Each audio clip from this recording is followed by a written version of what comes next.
आवाज़ आवता कि ना बताई जा। शायद आवाज़ ना होत रहल है। आवाज़ आवता कि ना आ रहा है ना, उठी लग गई light phone. Niranjan Nirala ji,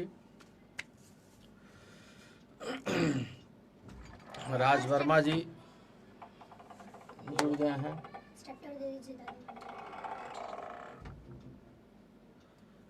silver music world से जुड़ गए बना।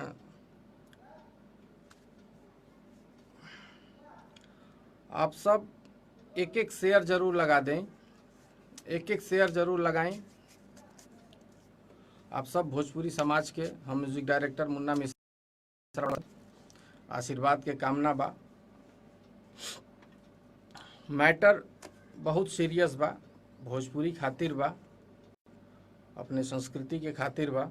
एक नाते हम लाइव आइल बनी आप सबके बीच में।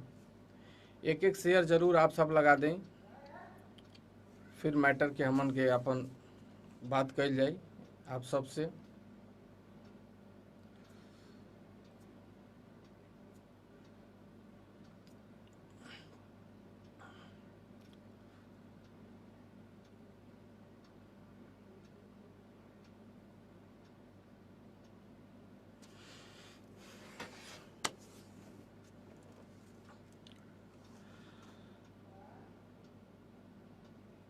आज हम लाइव आइल बनी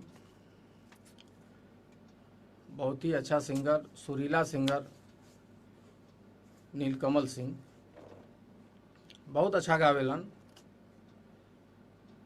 लेकिन ये अच्छा सुर के प्रस्तुति अच्छे जगह खातिर करी और अच्छे बात खातिर करी तो वो अच्छा लगी। लेकिन वही के अगर आप गलत जगह और गलत बात खातिर अगर प्रयोग करब तो अच्छा ना लगी, वो केहू के निमन ना लगी। जैसे नीलकमल आप जौन भी गलती कैले बानी, बहुत घिनौना हरकत आप कैले बानी ये तरीके। सबसे पहले एक लड़की है, एक नारी है, ओकरे खातिर आप प्रयोग कैले बानी। ठीक है, आप मस्ती होता चाहे आप का करता नहीं, लेकिन केहू के तरीके से अपशब्द ना कहल जाला। उनमें जे भी लोग बा आपके साथे वीडियो में सुनल जा सकल जाला वो ऑडियो में, कि जे भी लोग बा सब उनमें मस्ती करता, मजा लेता आपके वो शब्द पे। और आप वो शब्द के एकदम बहुत सुर में इंस्ट्रूमेंट के साथ में आप प्ले करता नहीं। आपके का कहत का वो समय,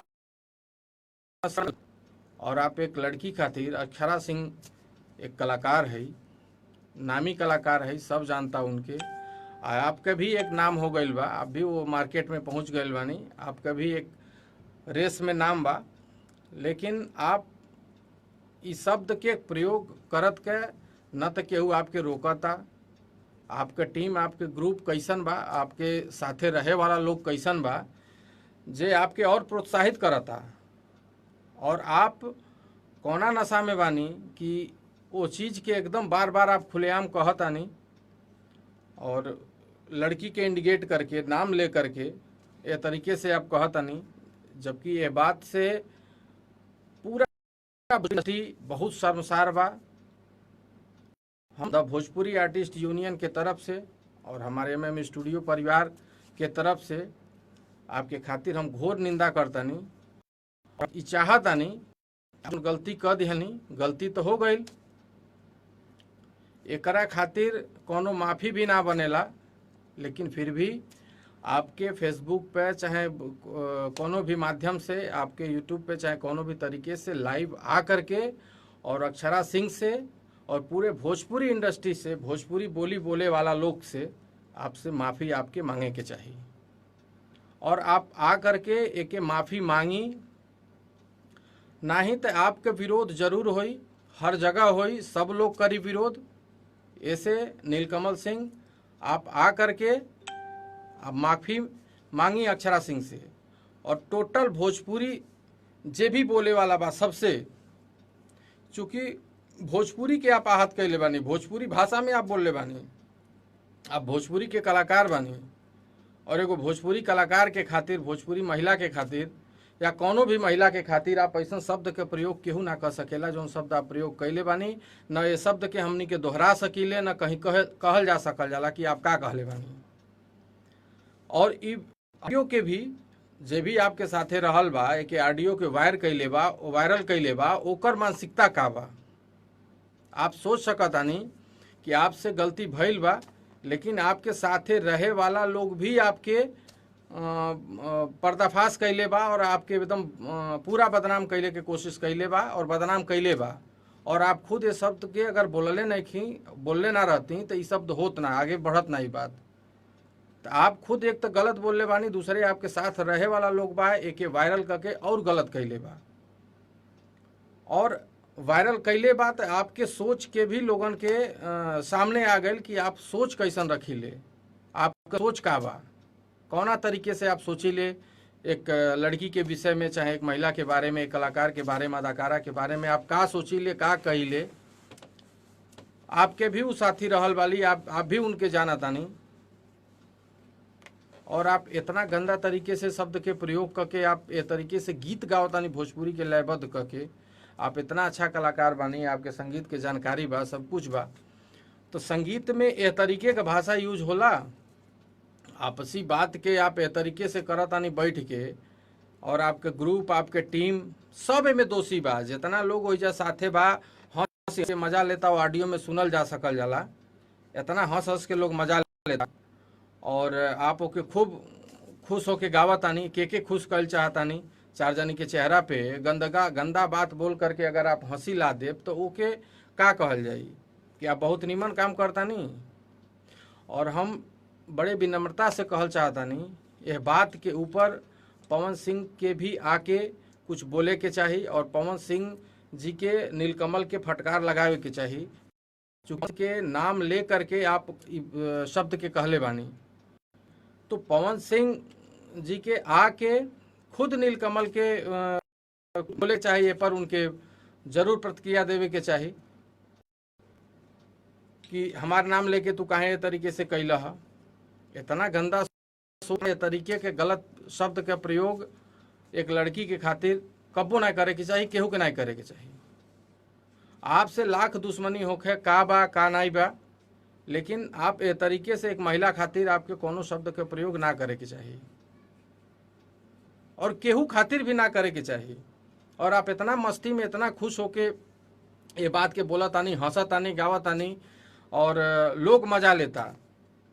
आज वो भोजपुरी में ये चीज़ वायरल भइल बा तो ये हमहन खातिर तो शर्म के बात बा, लेकिन जे अदर भाषी बा चाहे अदर लोग बा, एके सुन के लोग मजा लेता।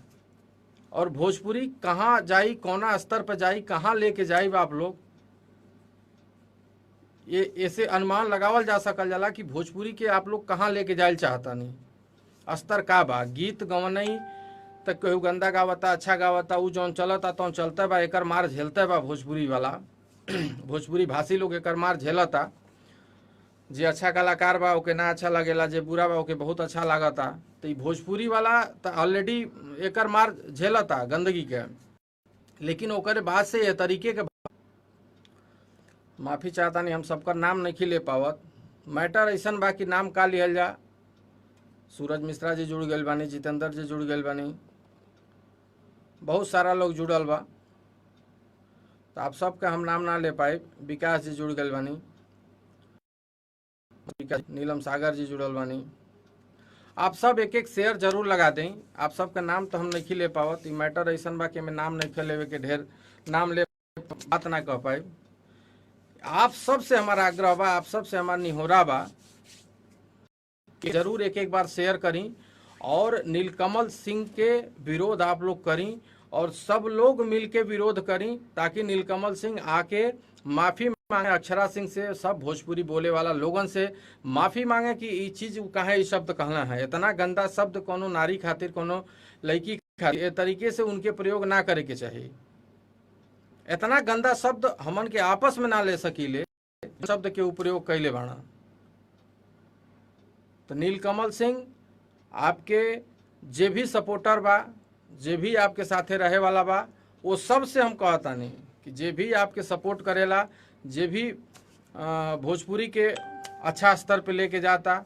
आ जे आपके सपोर्ट कराला उ सब आके समझावे और आपके बात करतीन, डांटे, बोले कि आप ऐसा गलती आइंदा न करी और केहू भी ऐसा गलती न कर सके। एक नाते आप आ करके फेसबुक पे चाहे कहीं भी आप सोशल मीडिया पे आ करके एकदम लाइव हो करके और अक्षरा सिंह से, भोजपुरी बोले वाला लोगों से, सबसे आपके माफ़ी मांगे की चाहिए और माफ़ी मांगे की पड़ी। ना तो आपका विरोध बहुत होई, द भोजपुरी आर्टिस्ट यूनियन तो एकदम आपका विरोध करी और भी सारे भोजपुरी समाज के लोग, जितना लोग बा, सब लोग आपके विरोध करी। आप आ करके माफ़ी मांग लें, बस एक ही रास्ता बा। और माफ़ी मांग करके और फिर आइंदा ऐसा गलती ना करब, एके भी आपके वचन देवे पड़ी। और दूसर भी कलाकार कम से कम ऐसे सीख ले कि भाई हमके ऐसा ना करे के चाहिए। आप अपने मेहनत से कमाता नहीं, आप अपने मेहनत से स्टार बानी, आपके लोग स्टार बनौले बा, वो अपने मेहनत से स्टार बाड़ी। एमे आपसी मतभेद का बा का नहीं बा, लेकिन ये तरीके के भाषा के प्रयोग कईल ठीक ना है। और हम फिर से निवेदन कर चाहता नहीं कि पवन सिंह जी आप आ करके लाइव आ करके नीलकमल जी के विषय में आप कुछ बोली और एक घोर निंदा करी और सिंह के पर्सनली आप फोन करके चाहे कैसो करके इनके डांटी बोली कि ये तरीके से ना करे के चाहिए।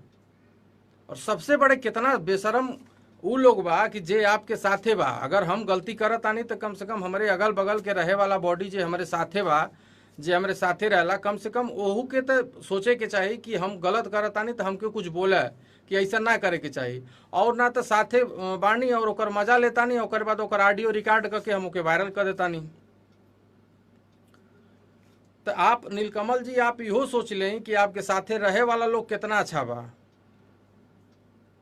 कि उनके आपके ये ऑडियो के वायरल कल जाता, चाहे चढ़ा के आपके गवाता, और आपके एकदम आके माफी मांगे के पड़ी।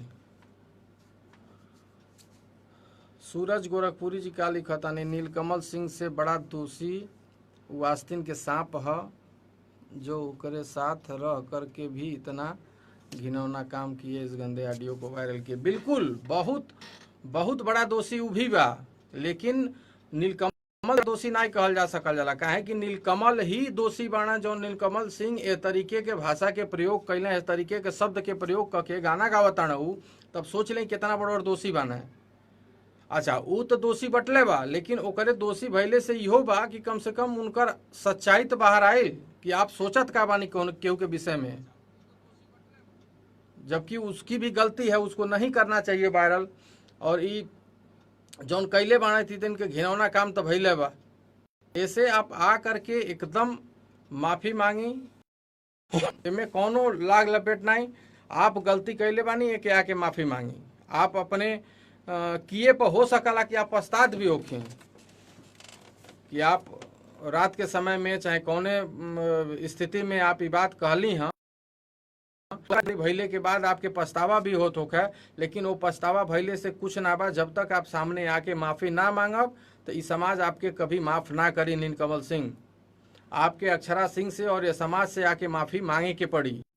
आप एक अच्छा कलाकार हैं, अच्छी गायकी है आपके, आप अच्छे मार्केट में लेवल पे आप बजट भी बानी, लेकिन ये तरीके के शब्द प्रयोग करके आप अपने आप के गिरा देनी, लोगों के नज़र में गिर गई नहीं। तो सबसे अच्छा यह बा कि आप आ करके माफ़ी मांग लें।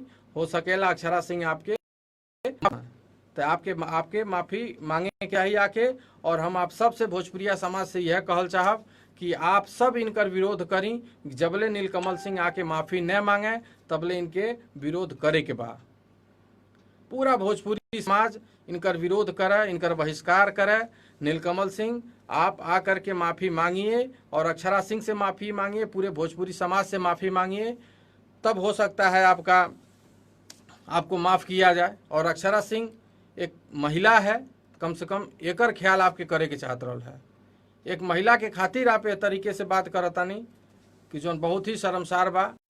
एक साथे हम आप लाइव के कट कर चाहतानी, बस हमके इतना बात करे के रहल है कि आप आ करके नीलकमल सिंह माफ़ी मांगे।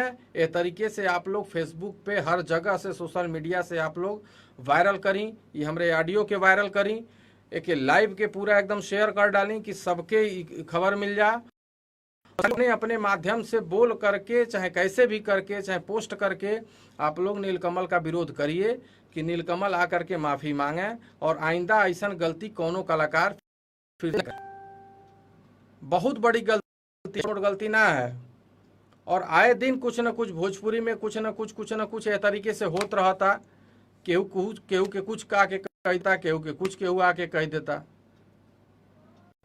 तो ये सब चीज ना होखे। आप सब लोग अपने अपने हिसाब से उनके अपने अपने शब्द के माध्यम से उ गंदा शब्द कहले बाना तो हमनी के गंदा शब्द कहल जाए इहो जरूरी नहीं है, लेकिन अपने अपने तरीके से आप सब लोग विरोध करी। और एक जब दे नीलकमल सिंह माफ़ी न मांगे अक्षरा सिंह से, पूरे भोजपुरी समाज से। आप सबसे यह नहीं हो रहा बा। जहाँ रहें सुरक्षित रहीं। जय भोजपुरी। भोजपुरी के परचम लहरावत रहीं, लेकिन यह तरीके से गंदा शब्द के प्रयोग ना करें। भोजपुरी के स्वच्छ बनाएं और भोजपुरी के ऊंचाई तक लेके जाएं, लेकिन गंदगी के रास्ते से लेकर मत जाएं। अच्छा तरीके से भोजपुरी के आगे बढ़ावल जा। जय भोजपुरी।